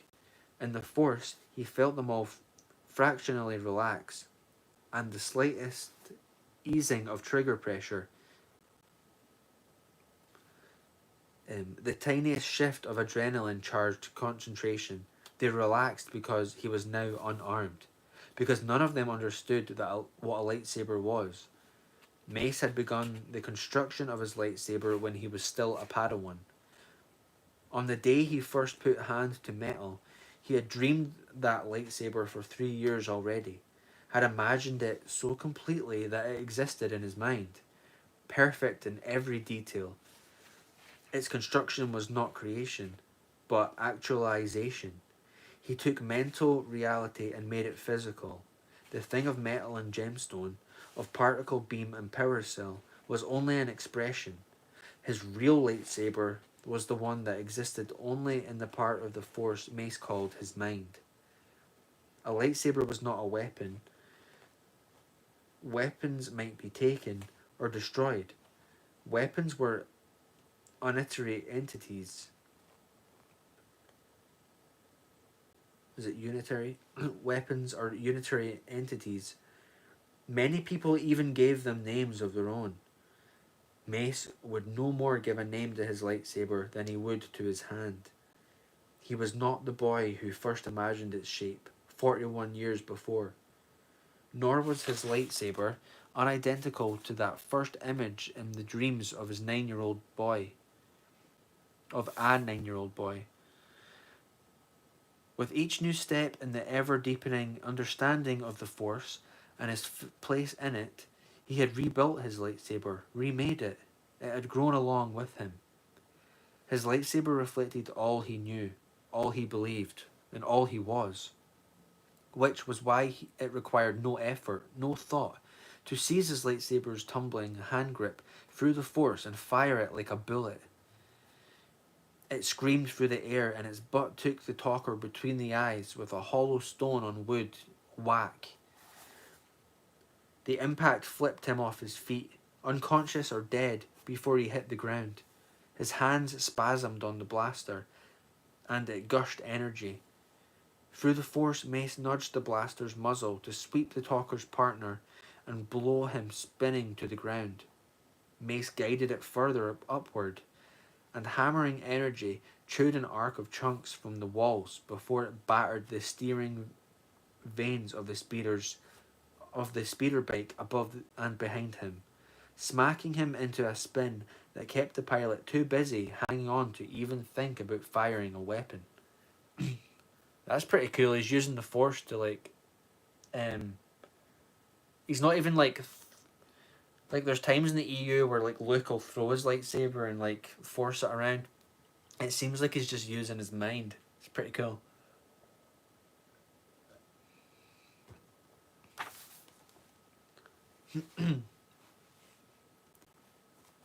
Where did I get to?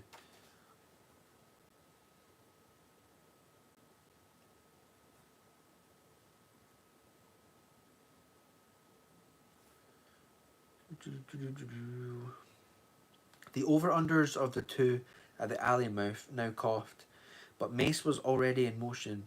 He force sprang at a slant and met the far wall 5 meters up, then kicked higher and crossed to the opposite wall.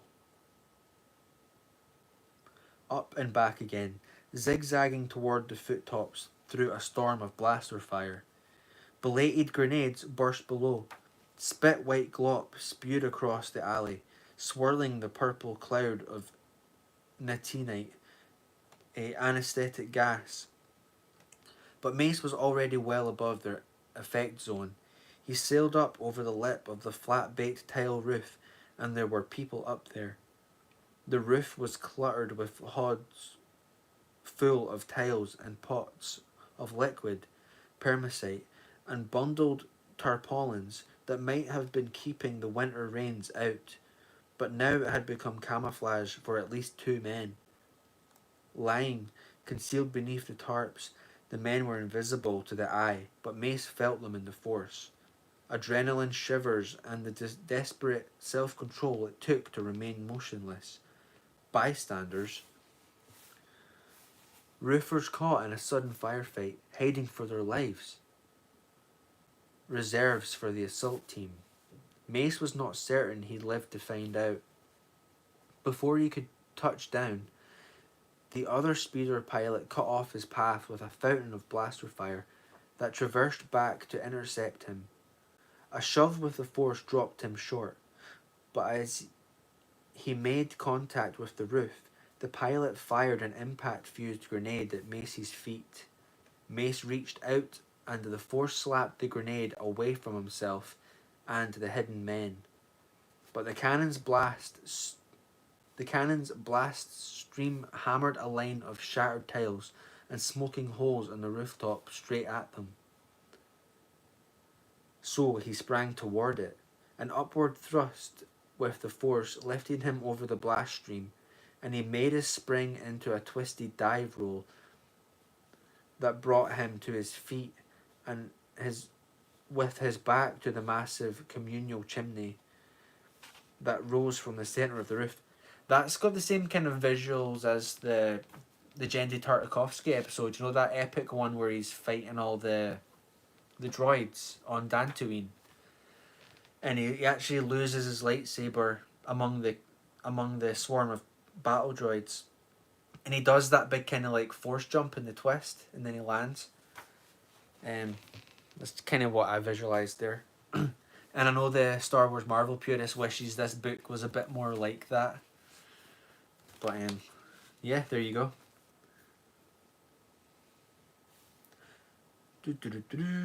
Where did we get to? Communal chimney. Okay. The chimney shuddered with the impact of cannon fire on its far side. Through the force, he felt the other speeder bike circling toward an open shot. Cannon holes in the roof, he thought. Those cannons left shattered gaps with big enough to dive through. If he could drop through one into the building, the chimney was only a metre taller than Mace was. He sprang to the top. Cannon fire blasted into the baked clay wall, tracking up towards his legs. Before he could spot a roof hole big enough to dive through, the chimney bucked and began to crumble. He clawed for his balance. A man shouted, "Hey, Windu! Happy name day!" And Mace got a glimpse of tarpaulins flipping back, and blue eyes and white teeth, and something came tumbling toward him through the air. It was shaped vaguely like a cryobin grenade, but when Mace reached into the force to slap it away, he recognized it. Its feel was as familiar as the sound of Yoda's voice. It was a lightsaber. It was Depa's lightsaber. Instead of slapping it away, Mace drew it towards him. And through the force, he felt her. Right, dudes, we're on the last page here. Cheers for hanging with me for this long. So he's just caught his ex Padawan's lightsaber. That's, I guess we'll find out. And that was obviously the guy he was chasing earlier in the chapter. Through the force he felt her, felt Depa, as though she stood at his side and had taken his hand. Its grip smacked into his palm. In the green flash of Depa's blade, the situation looked different. The rest of the fight lasted less than 5 seconds. The speeder bike above opened fire again, and Mace slipped to one side, letting the force move the blade. Blaster bolts ricocheted from the energy fountain and smashed the speeder's power cell, sending it flipping toward the ground within the alley's end. The blue-eyed Corin, Smiley, the one who had led him here, and the other man who had lain beneath the tarp, held rapid fire, slug throwers that they slipped over the roof rim to fill the alley below with a lethal swarm of bullets.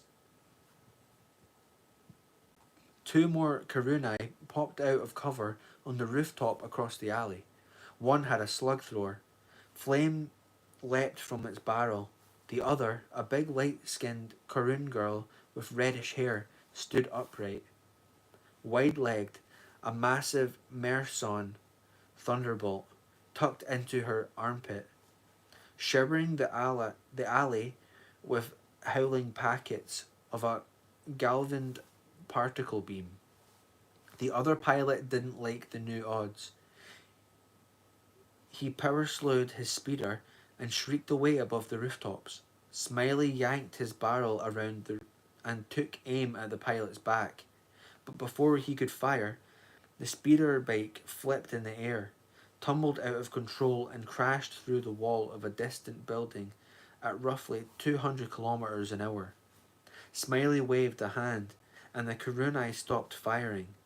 The sudden silence rang in Mace's ears. Was that fun or what? Smiley grinned at Mace and winked. Come on, Windu, tell me that didn't warm your shorts a little. Mace dropped to the rooftop and angled Deppa's blade to the neutral position. Who are you? I'm the guy who just slipped your jiffies off the roaster. Let's go. Let's go, man. Militia will be here any minute. The two Karunai across the alley were already sliding down slender ropes toward the ground. Smiley and his friend hooked grapnels that might have been made of polished brassvine over the lip of the roof and paid out rope below. His friend slung his slug rifle and slipped over the edge.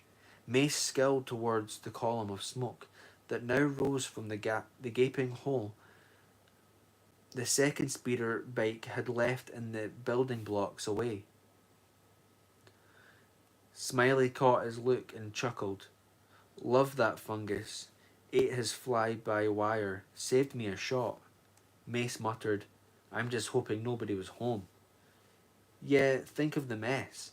Smiley gave him that big white grin. Forget about identifying bodies, huh? Better to just hose it out. Mace looked at him. I have a feeling, he said slowly, that you and I aren't going to be friends. And that's got my heart pumping pond water, let me tell you. Smiley took a rope in his hand and beckoned. On the double, Windu. What do you want, an invitation? Flowers and a box of candy? The cascade of Deppa's lightsaber highlighted both their faces. The colour of sunlight in the jungle. What I want, Mace told him, is for you to tell me what you were doing with this blade. The lightsaber? The blue in his eyes sparkled with manic fire. That's my credentials, he said, and disappeared below the rim. Alright dudes, that's chapter 2 in the bag.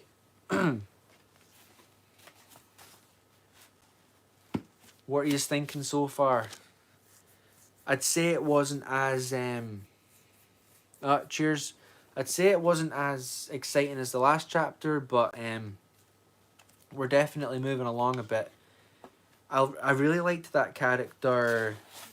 What was his name? Starts with a G. The one that was interrogating him.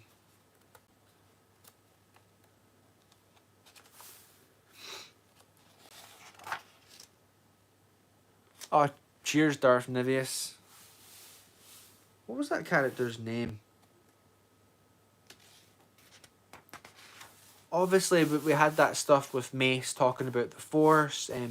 I like when Mace talks about Geonosis, because he doesn't like to think that he's got like PTSD from it, but he clearly does, like the rest of the Jedi.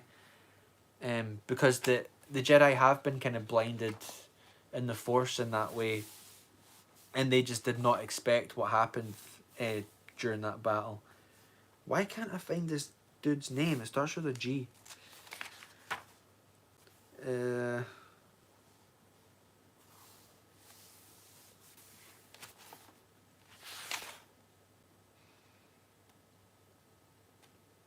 Geptun.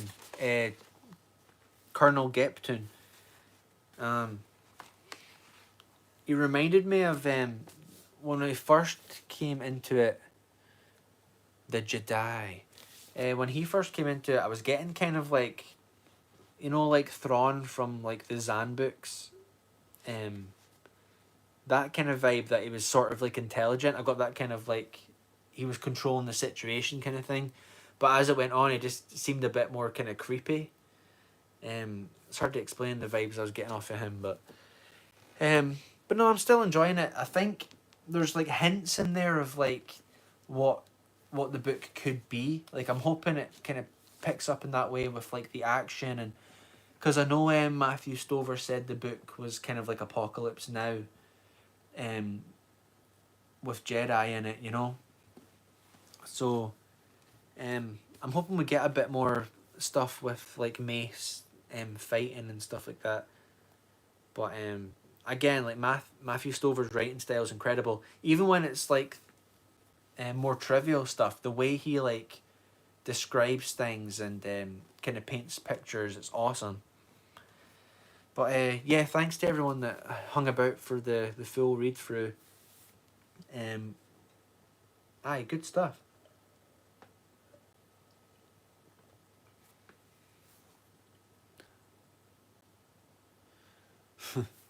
But I know the Star Wars Marvel Purist is going to be going live soon, within the next couple of hours. So I'm hoping to catch some of that, and I recommend you all go over there as well. The last thing I wanted to mention was, I don't know if you're subscribed to him, Decrepit. Go subscribe to Decrepit. Cheers, Purist. If any mods want to put Decrepit's channel in the chat, he's got just over 50 subscribers now, and he's wanting to do a live stream. And cheers, Narrow Dark. And he's invited a bunch of us to go on, and no, no worries, Purist. It's all good. He's wanting to get a few of us on to like be on his first live stream, so he's going to make that happen. Cheers, Narrow Dark. There's his link there. So go subscribe to Decrepit. Make sure you're subscribed to Narrow Dark as well. Put Narrow Dark's link in there. And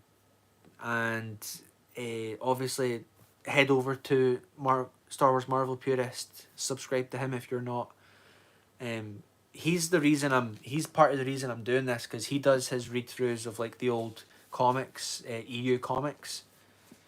And those are brilliant. I've been managing to learn quite a lot about like Tales of the Jedi and a lot of those old comics I don't have in physical form. So aye, cheers, William. We've got the beer. I hope you're having a good holiday.